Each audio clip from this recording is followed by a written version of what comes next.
to the Mixercist.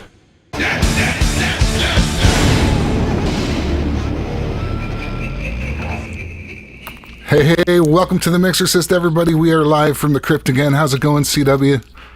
Good, AB. What's going on with you, man? Hanging out. You know, I was going to take a nice slow day today because I got a booster. I got my bazillionth booster, and I was just going to chill on the couch in case something happened, but I was okay. And it turns out we've got a new product that we just have to talk about. Like today, it just came out. Company we like, the Neold U17A compressor, rare German compressor, which they've modeled to perfection as they always do. I've been playing with this. How did you find it? I liked it. I'll show you. I think when I'll always start with a drum loop. I really did not have much time with it, but I do want to show you when I do a control walkthrough what I liked and what I mostly liked it. Put it to you that way. It's let me summarize this. It is got the control of a modern compressor, like let's say the EL Arouser, or some of the not kind of like the Unisum that I know you love that one, but it does have things like a built-in clipper and a way to really seriously adjust the side chain that makes this a lot more useful, and yet it still has that cool vintage vibe, but highly configurable. So I think you're going to like that. So wait till we get into it. You'll be glad you did. Oh yeah. I found the same thing. It's got that goo. Neold plugins have a certain sound to them that I don't hear in other plugins, I'm not sure what it is. There's a complexity to the motion of the envelopes in their compressors that it reminds me of Acoustica, but it's not like Acoustica. It's different. It's not like super fast compression. There's more of a squish. I think the closest thing is maybe the Cush stuff. Does that make sense? It does make sense. Yeah. So we're going to be demoing that, but what do we want to do? We want to do horror. We're going to talk about Pantera a little bit too. Sure, let's do that. Let's do that. Okay. Well, first things first is Pantera are threatening to reunite, and that is when you sent me that. Yeah. You sent me that, and it was like Phil Anselmo and the bass player Rex are going to reunite Pantera. They're going to look for a drummer and a guitar player. First on the list is supposedly Zakk Wylde. Wow, that's interesting, because he was a big friend of Dime's. So I had an article pulled up, and Rex, the bass player, said, yeah, well, we just mentioned Zakk because he's a good buddy of ours, and he's probably not going to be the one, but we just wanted to get that out of the way. Oh. Interesting. And because he's stylistically different, maybe I think it was Phil that said he's stylistically different, which does make sense because Dimebag Darrell was a huge tremolo player, whammy bar player, and Zakk doesn't do that. He does all those other tricks, which are amazing, but he doesn't do the same. It's a different style. I'd be thrilled to see what he did with it, but I don't know if they're going to go for it. Interesting, and I wonder if there weren't some family feuds. I know Anselmo and the Abbott family were not, especially Dime's ex-wife, were really not getting along for a long time. So I don't know where that's at, but I tell you what, if they come and play, I'll probably go see it. Yeah, same. I never, unfortunately, got to see them. I was going to go see Damage Plan, I think, around the time when Dimebag passed, and never got to see him live. There's very few bands that I didn't get to see that I like. I'm just like going, oh man, I'm so sad. But that is one of them. Yeah, I hear you. And then I don't know what else we got. Rage Against the Machine, who coming up. That's going to be awesome. Tuesday. Tuesday. Yeah, and then we were going to talk horror movies, and because our last stream was just like 2 days ago, so I haven't watched anything in between. But what we did talk about was scoring horror movies, and you mentioned it. I didn't have the stuff ready last time, but this time I do. These are some movies that I personally worked on. Spaceship Terror. Same director, Harry Chinsky. The Spaceship Terror was the first one of the two, and this is going back a little bit while ago. Maybe like 8 years ago for Spaceship Terror, maybe 4 or 5 for the next one we did, which was Blood Demon Rising. And I just got to say these are a lot of fun. I could talk a little bit about the process of putting them together at some point, but right now they are both available on Tubi for free. Was Blood Demon Rising the one where they go into a almost like, what do you call it, like a haunted attraction? That's right. Yeah, it's a haunted amusement park. It's a haunted amusement park, but there's like a demon that's been risen from the demon world that's inhabited the amusement park and is co-opting the various employees and stuff. So it's an evil amusement park. So I got to tell you, I was super impressed with these because I had no idea you had done these movies. You never mentioned it. So you brought it up one time. I'm like, I'm going to watch those. And I did. So gentlemen, and let's be honest, there are probably very few females watching this live stream or replay. So let's be straight. Gentlemen, you will enjoy these movies. If you enjoy half-naked women, you'll get a huge kick out of this because the director apparently has a penchant for them as well. So just don't turn these on while your better half or your girlfriend are in the house, because if they see you watching this, you're going to get the eye roll. You know which one I mean. Eye roll material. It's eye roll material. It's the sort that they give you when you're being a child, because these are basically exploitation movies. However, your soundtracks, I just want to say, were fucking great. So especially in Blood Demon Rising, you had an opening bit where you're doing some piano riffage that just blew me away. You could tell there was an obvious nod to the Reanimator theme in one of them. I can't remember which one, but you kind of played on that opening, the opening theme from Reanimator a little bit, but also I just thought it was incredible. It was the best part of the whole movie. Are we watching some? Quite a bit of, there's quite a bit of Reanimator in there. I'm glad you picked up on that. Yeah. Because it definitely has it. Here we go. Nothing can save the first one as a film as a whole, but this one I felt like the music was just spot on. I thought it was so great. Well, thanks, man. Well, a lot of it's pieced together. It pretty much played everything. No orchestra involved, although there are a lot of real instruments on it. So, not so much on this intro piece you're going to hear. I think I did it all in Reaper. A lot of contact instruments. Wow. Tons of them. There it goes. A Brian Usna film. Totally sounds like Reanimator. It's pretty fun. Yeah.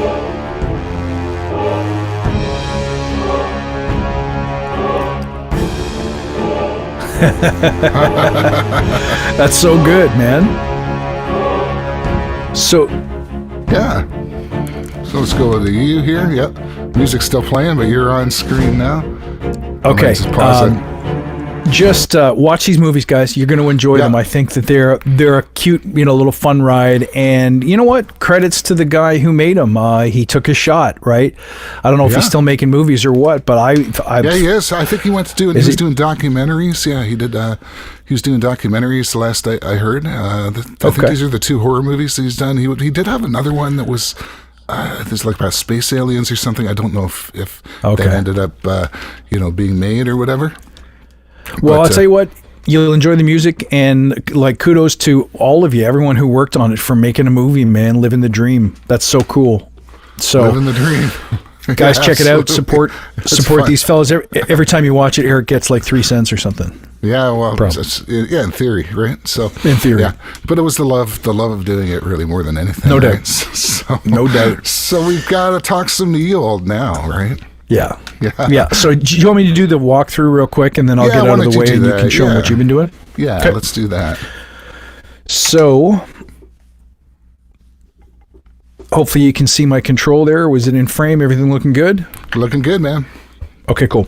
So I'm just looping a drum track, basic Logic drummer like I always do. And let's put these controls back. I don't know if there's a default here. Yeah.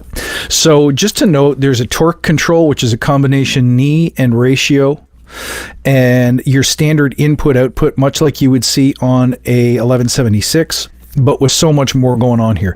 The left side is a soft clipper built in, which allows you to kind of control the amount of the effect plus the frequency at which it makes the most impact. More on that in a moment. There's a detector control that lets you switch from dual mono to stereo. No big deal there. Your standard attack and release, which work like the lower the setting, the shorter the attack and release. You'll find the fastest you can go is 0.5 milliseconds, which is not too bad. The release is 50 milliseconds, which is kind of long for a modern compressor, but surprisingly fast for an antique. Torque again is the ratio and the knee combined, and then you've got a detector configuration here where you can choose what they say. Basically, this would be high pass, all the way high pass, and this would be all the way low pass. So this lets you control where the detector is, or the kind of the slope or the shape of the detector curve, and then you can pick the center frequency, which this is super useful. So let's try some of these controls on a really annoying drum loop. Here we go. So the first thing we'll do is test out the soft clipper.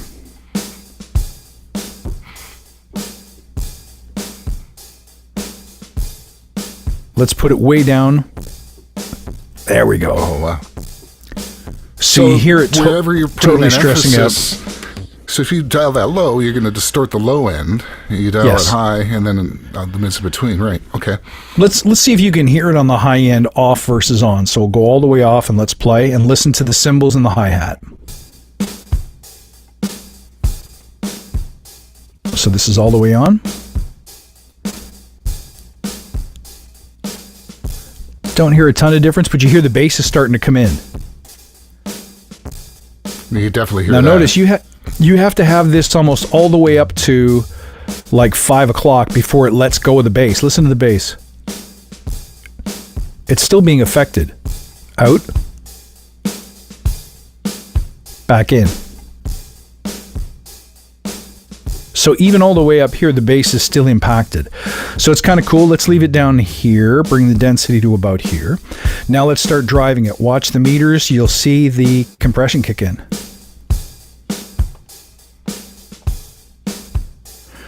Definitely flattening it out. And it's flattening it out in a really smooth way, meaning it's more like an LA2A than it is like an 1176, but it's lacking some of that inherent warmth maybe. The default torque setting is at about 20%. Apparently that models the hardware authentically. Let's see what happens though if you start to play with the torque. All right. Going from 20%. Let me get you some more output. Yeah. Nice. You can hear it starting to do a little more, right? Yeah. Off. That's neutral.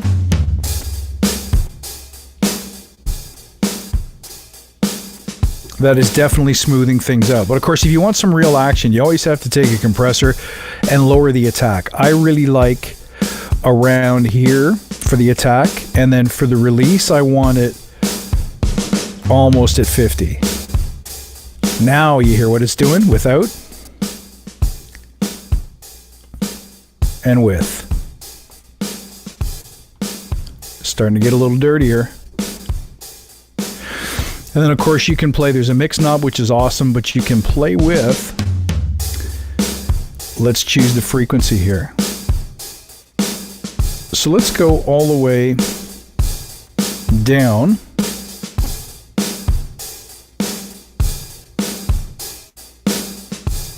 Oh, I see. So that's the detector circuit then. That's the detector circuit. So I feel like if you set it to high pass, you're going to hear that the bass drum is more controlled. Mm-hmm. And if we back off a bit. Oh yeah, I could totally You hear can it. hear that it gets more pooshy and pillowy, right? But let's turn this frequency all the way up to, let's say, maybe where the snare would live. Fundamental for a snare is probably in the 200 somewhere. Yeah, depending on deep snare will be like 150, and then yep. probably Let's up see, from there. let's see Really what it does. Deep snare might be 110. Yep. Let's listen to the snare.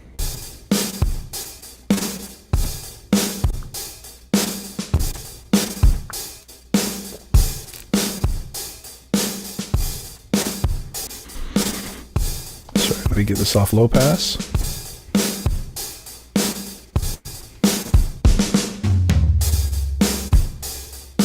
I feel like it's controlling the snare a little bit more when I bring the shape down here. Could be my imagination. But if we bring the frequency all the way up... Right, because if you go left of the 0, then you're doing a low pass, and if you right, it's a high pass. Is that how it works? Yeah, I think so, yeah. Low pass, if you go all the way, you have to click the this D10. It's not making a ton of difference, but it might if I bring up, let's see.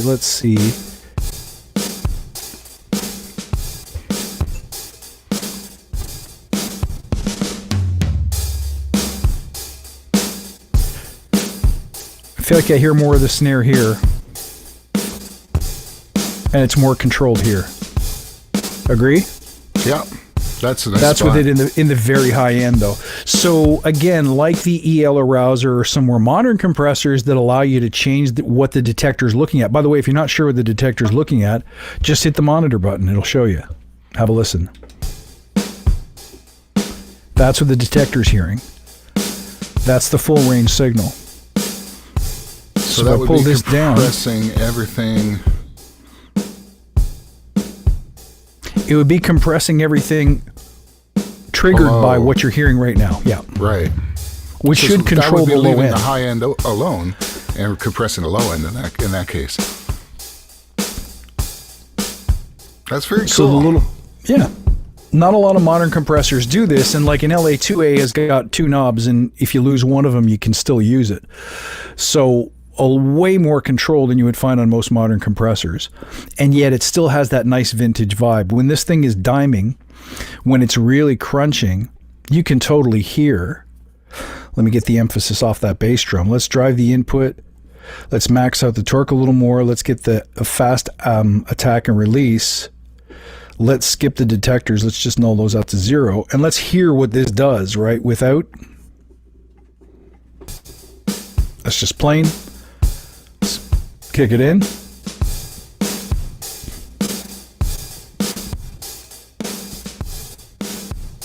Nice and pillowy. It really is. That's a lot of compression. It's awesome. Yep.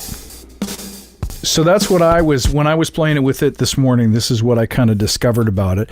So I kind of like this because without using an 1176 or an 1176 clone, this has got a unique kind of sound. I really dig what the Clipper does.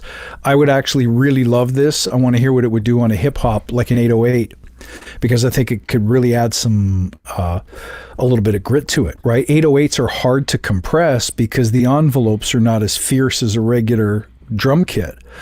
So you find that you need either some kind of saturation or something to put ahead of it. This having a clipper built in could save you a step.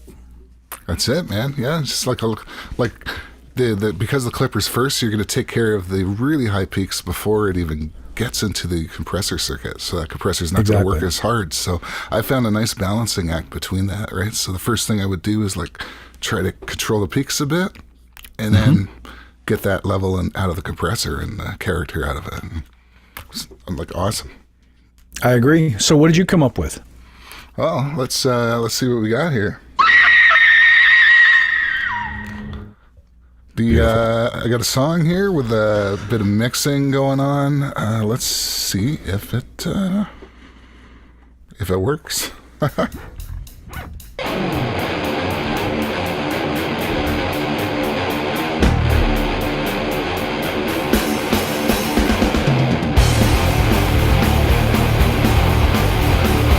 Instrumental, but I got some Neold stuff all over all of it. So what do I got here?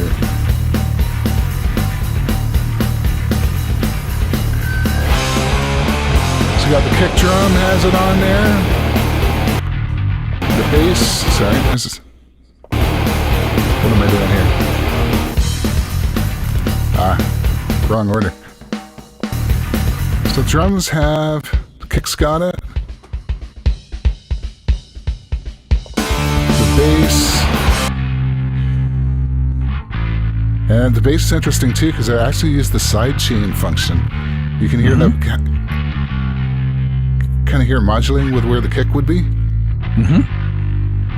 Let's take a look at that too. Yeah, that's it. There we go. Yeah, see this keyhole thing right here, that's your side chain.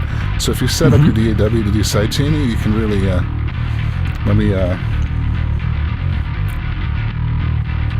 you can really hear it pumping, right? Because if you take it off,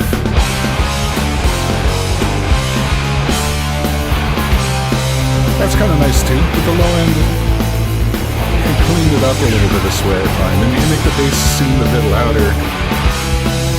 Like it gives you a little bit more room. Let's go back to the bass while seeing as we were there. Okay, now he finds the kick drum. Okay. I think this is just all out of order here, was my problem. Let's go back to this bass and let's hear what this is doing, what I did on it here. It's pretty level matched, so you'll have to listen carefully.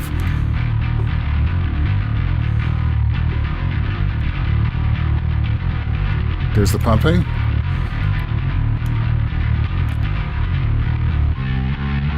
Now let's say we took that off. We just really dug in. Like that's a lot of compression, right? And that's the available gain if you want, but obviously it has its own distortion too, so that wasn't quite necessary, but so it actually gets, it's compressing so much that it gets quieter. And I think where you notice that is on the end of a note. Like listen to the very bottom end. Yeah. Hear that sub just come right up there, right? And see if you have it off, like it's there, but you turn it on. So it just brings that bottom end way up, right? And that's, I like that. Yeah. So what else is it on? It's on some guitars. Let's get us into the picture here too, shall we? Actually,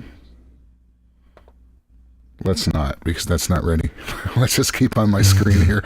Let's not mess with what's working. It's that kind of day, right? I had my shot. It's starting to kick in. I'm feeling a little weird, I gotta say, a little bit. Okay, we got some guitars here. And here I used also the Neold. Where did it go? There we go. We bypass it. It's actually a little louder bypassed.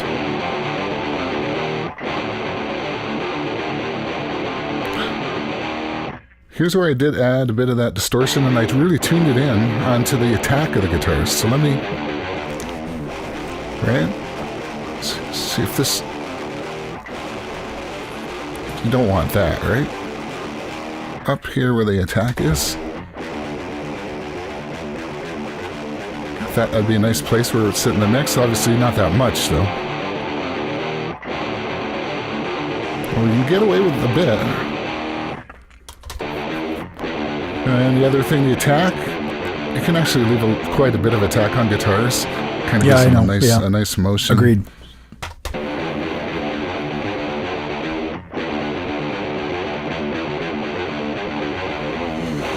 Now the torque is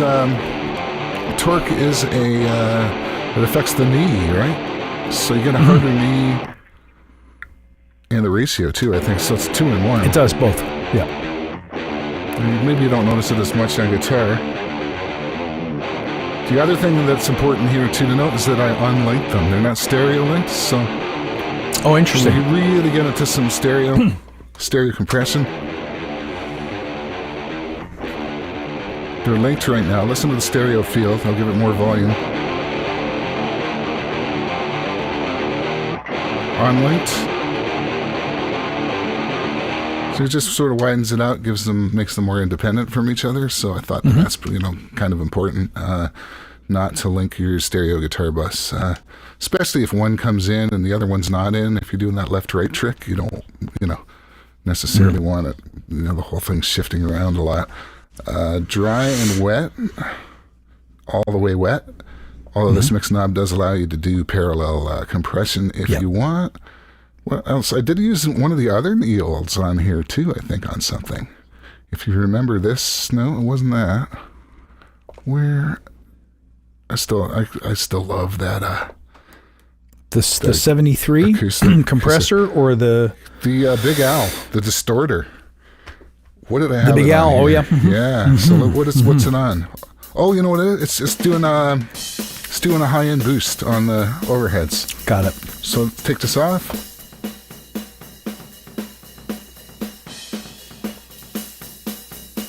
Nice. That's nice. You know, in the mix. Off. On. Well, it just gives you some room on the cymbals there. I think, you know, all of the Neold stuff really is great. They've got the first one was another kind of channel strip. It was like the U17, I think, channel strip or whatever that was. The preamp. It's just a preamp with a couple of filters and I think it had a peak in the, you could choose 3K and 10K or something like that. It was, but they were nice, very useful. Yeah, but it had a compressor like built into it, that one, I think. Then there was this one, and this one, which is I think so, and this one, which is the Distortion, which is, let me get that up here, actually. There we go. This one's the Distortion. They came up with another one that I don't have called Warble, which is sort of a tape emulator, but you can push it to the extreme and get damage out of it, and that's pretty fun. But of course, we are here to talk about the new guy, the U17, which is amazing. I mean, I tried it on some vocals, which I don't have ready. I tried it on some piano, which that's for another project. I couldn't play it on here, but it does a good job. It really. I bet you it'd be fun on lower settings on like a double bass or an acoustic guitar, piano, and then the more aggressive stuff with the clipper. You could really make some synth stuff sound different with it. I felt like a lot of synth stuff doesn't need a ton of control, but it really wants a compressor to kind of mangle it and torture it a bit. I thought it might be cool on that. That'd be a fun thing to try it on. Oh, yeah. Your mother's in here with us, Karis. Would you like to leave a message? I'll see that she gets it. That's right. They're back, man. They're back. We need more. We need more new ones. We need some new ones. We do, man. There it is again. Would you like to leave a message? I'll see that she gets it. Twice is always nice. Yeah, well, I dig it. I'm still learning all these controls, man. You know what? I'll show you. So here's what I think. I think if you don't already have something with a lot of built-in like clipper management, but also something that allows you to tweak the detector circuit aside from the standard roll-off, like almost most compressors will have some kind of high pass filter at 80 or a variable knob, but not a lot of them let you choose a center frequency and how much or how little. I think the Arouser probably does that best, but I thought this makes it a nice addition to a classic analog compressor design. You rarely see both in the same plugin. So I thought that was cool. And I thought the compression characteristic was nice. It may not be my favorite ever, but if you don't have something that does dirt well, I think you'll like the fact that they've modeled it off a hybrid tube transformer model is pretty obvious. This thing was meant to crank, and when you dime it, it sounds really good. Really good, man. Just like you said with the detector circuit, not that often that you can just take your high end out of the chain and leave all your high end alone. I mean, I know that some of the modern EQs will give you a whole EQ interface and you can EQ the detector however you like, but vintage emulations don't usually give you that kind of control, right? So I'm saying, I can think of like a couple. I can think of maybe like 1178 from Pulsar. Good point. Another great plug. That's a good one. But I can't think of too many, right? Like usually when most emulations, you're going to have to do some kind of sidechain trick to make something like that work, but that's all built in here. And of course you can do the external sidechains. So nice. Yeah. My thought on vintage style compressors is if you don't want the dirt and the character of the way that it distorts and flubs out when it's doing its thing, because specifically it's not fast, right? If you don't like that sound, then just use your stock compressor in your DAW. If you buy this and turn the torque all the way down to 20 or 10%, you're missing out on half of what it does gloriously, which is really choke a signal when you push into the controls a little bit. I was pretty impressed with that part of it for sure.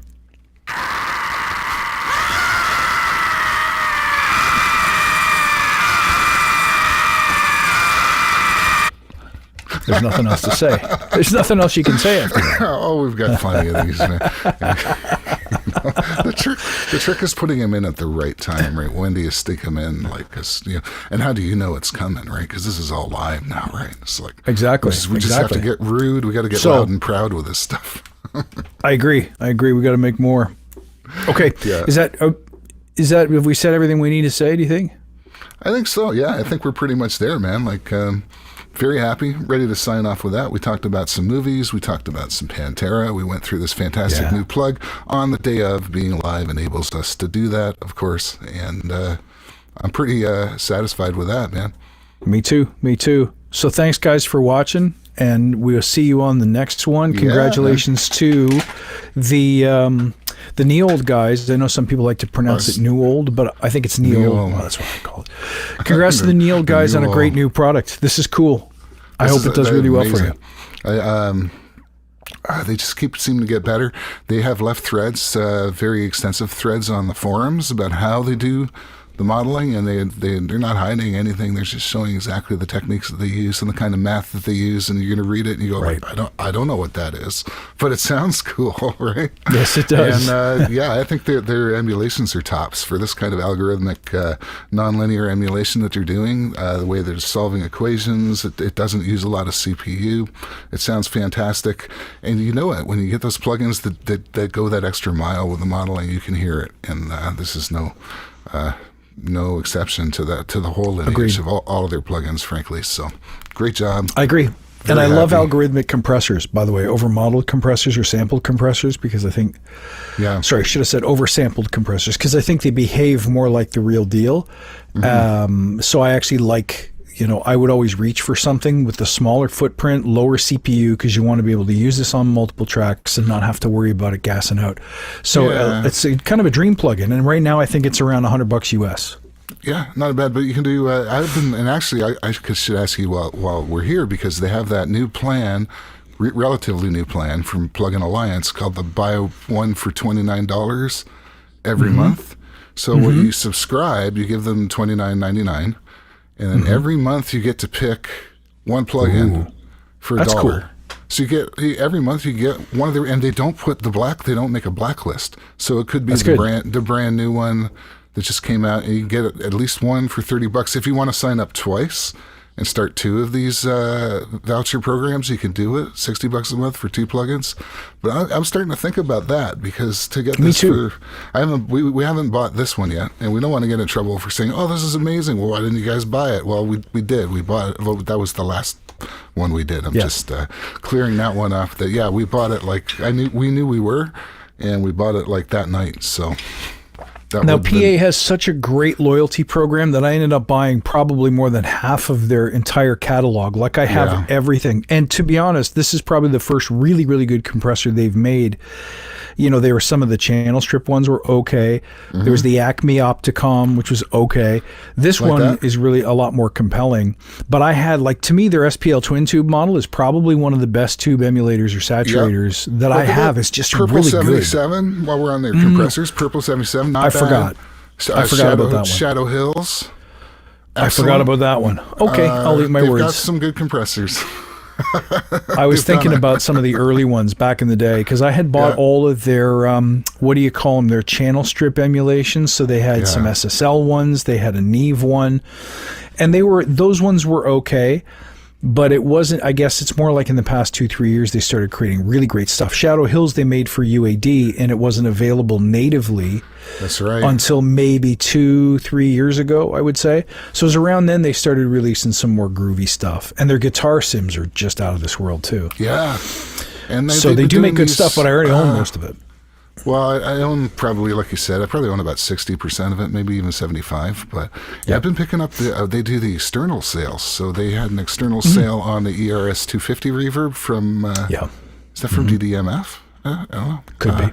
Empty Room, actually. Empty Room Systems, that's who made that. That's a great one. They just had Native Instruments. The one that Softtube made for Native Instruments, which is their Lexicon 480, the RC48. That was on sale for like $30 external for 48 hours or something. I picked that up. Amazing plugin. Cool. And Plugin Alliance, good stuff. Get involved. Of course, they do have subscriptions too if you enjoy doing that. I don't enjoy subscriptions. Nor do I. Neither do I. I prefer to own them. I probably end up spending more money if I just done the subscriptions at this point, though. I haven't done the math on that, but now, if you made a subscription that was like a 10-slot lending library where I could use some plugins, because with me, I'll use plugins and I'll say, this is on every chain. I love this. I'm going to use it. Then I'll get bored of it or something better will come out and I want to return it and grab a different one. So kind of like the Kindle Unlimited model where it's like you can have 10 at a time for a certain price every month. That I would go for. But to have their whole library, a significant chunk of it, means I'm spending money on things I already own. So this idea of a $29 a month, it's kind of like Book of the Month Club. You pay your fee, you pick which book you want, and we'll send it to you. That makes a little more sense. I kind of like that. Yeah, I like options. You know, we've always had the option to buy. We had vouchers. The vouchers go up and down depending on how much, and you're not quite sure when you're going to get a voucher and if it's going to coincide with the latest release or with a big sale or whatever. But that's right. The 29 Club, the $29.99 Club, that feels like it gives you some kind of control over vouchers. It's interesting. I agree. Right? I agree. So. Yeah, so no shortage of options. I think they're trying a whole bunch of different sales models for whatever people like, because people like different things. But I'm really happy, man. So let's do another. Do you want to do another snippet, or let's just go? But yeah, let's call it for tonight. Here's the control panel. This is where it all happens. There. Oh, beautiful. We got the one at the bottom, which is like the bye-bye. Mm-hmm. When I hit this, the stream will stop, and you'll get the end credits. It's all programmed in there. Look at Courtesy of vMix, there we go. It's going to be out of focus, but so there's that. I have the joystick, so I'm always bumping my microphone. I'm looking over here. I'm looking over there. It's a technical marvel. It's like a mini broadcast studio in your basement. It is, and you can go as far as software like this. They run sports stations. They can do it. You can do a newscast or like a sportscast with stuff like this. 100%. If you get into it enough, though, because it's just a learning curve. But, very cool. vMix, that is, by the way. I'll put that in the link. In the link, I'll put Tubi links so you can watch those two movies, should you dare. Yes. Link to the Pantera article that just came out in that news. The links, of course, to the U17 compressor from Neold, which we've been talking about a bit anyway. And we'll try to come at you live. Maybe we'll bring our cell phones and we'll try to come at you live on the way to the on the road trip to see Rage Against the Machine, and we'll bring you some concert footage too if we can. That would be pretty sick, and I think we can make it happen. So I think so too. Yeah, maybe without all the fancy screaming and stuff, but yeah.